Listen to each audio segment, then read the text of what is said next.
الذي قلنا. نعم. Allah يبارك فيك. طيب, so let's go to the next hadith right here. Actually, there is another riwayah. Well, first of all, we didn't finish the hadith. We just talked about the difference between the kufr and shirk. So the first thing that Prophet ﷺ mentions is, from the kaba'ir, is to associate partners with Allah. He uses this specific word as shirk. And then the second thing is وَعُقُوقُ الْوَالِدَيْنِ. Uquq al-walidain can be translated in two different ways. Uquq is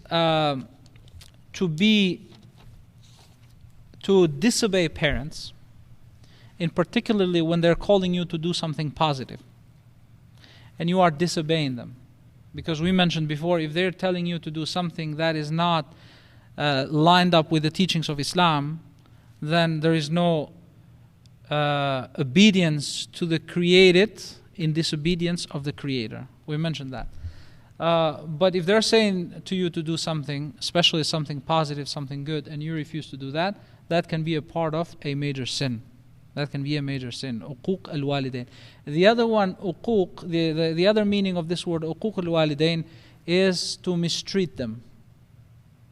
To mistreat them by, for example, hitting them, abusing them, verbally abusing them, emotionally abusing them, physically. All of these are a part of this uquq. It can be mentioned. And the other thing is وَقَتْلُ النَّفْسِ وَقَتْلُ النَّفْسِ. قَتْلُ النَّفْس is when you murder somebody. That is also from the major sins, murdering. وَالْيَمِينُ الْغَمُوسِ. And the yameen al-ghamus is when somebody lies under oath. You say that, Wallahi, I'm going to say the truth. Or like they say here in the court, I'm going to say the truth, so help me God, right? And then all of a sudden you just throw a lie. You are under oath. Lying under oath is a major sin. It's from the... But Imam, I go to the court here and I have never done it, but if I have to lie, this is not an Islamic court or anything like that. So would that be haram? Still would be from the major sins? What do you think? Even if you're not saying Wallahi, but you are under oath. You are under oath. You cannot lie. Well, even if somebody is a non-Muslim in front of you, of course, even if somebody is a non-Muslim, whether Muslim, non-Muslims, it doesn't matter. If you are under oath, regardless of the circumstance, regardless who's in front of you, you have to keep that. You have to be honest, because you are under oath. Otherwise, it could be from the major sins.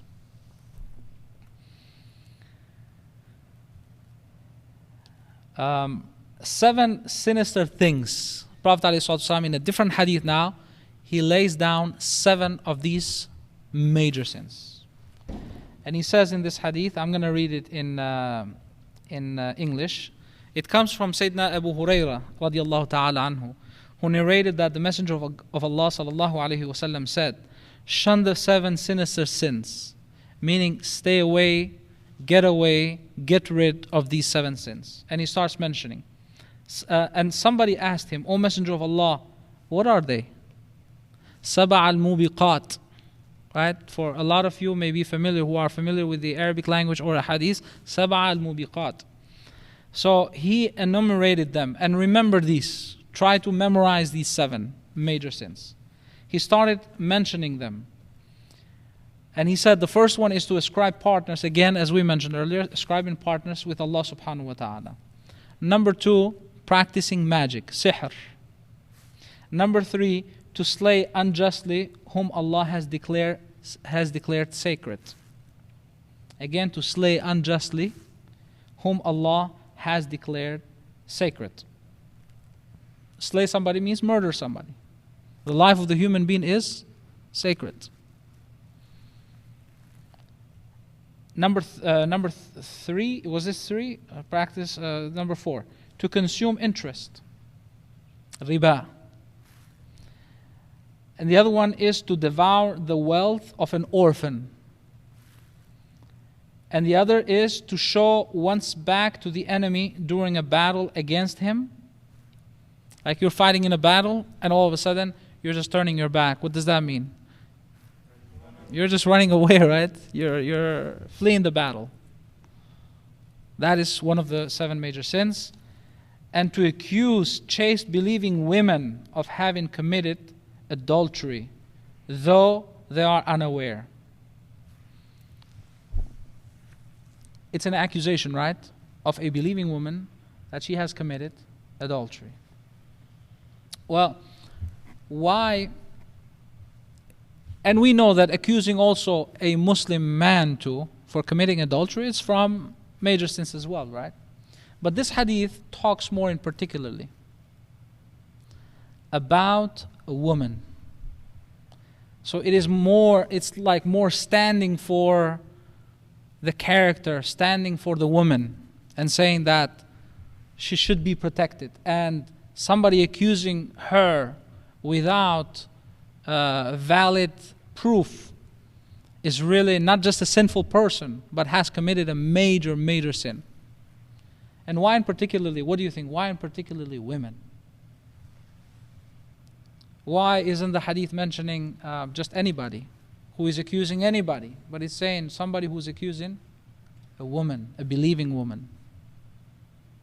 In this matter, women are more expected than a man. If some man does it, the adultery, then the people doesn't really talk much bad about it. But when it comes to women, there's really big circumstances that she will be facing.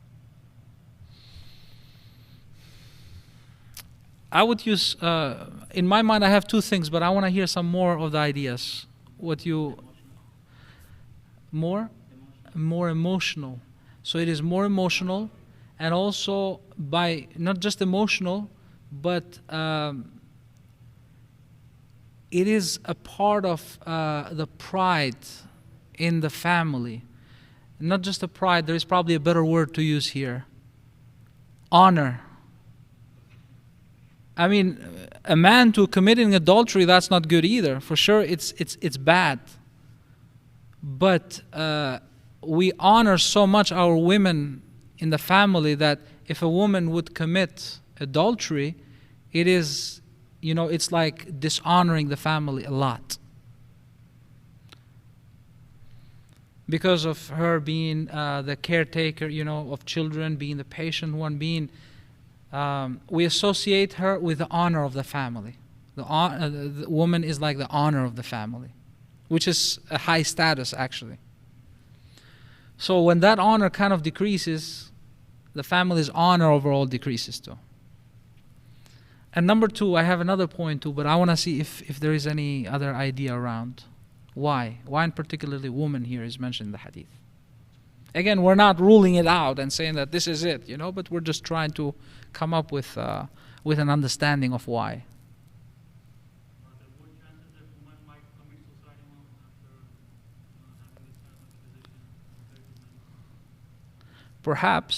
Perhaps, but you're close though to what I'm also thinking.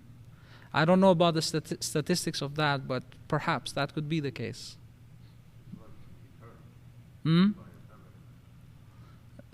Yes, doctor?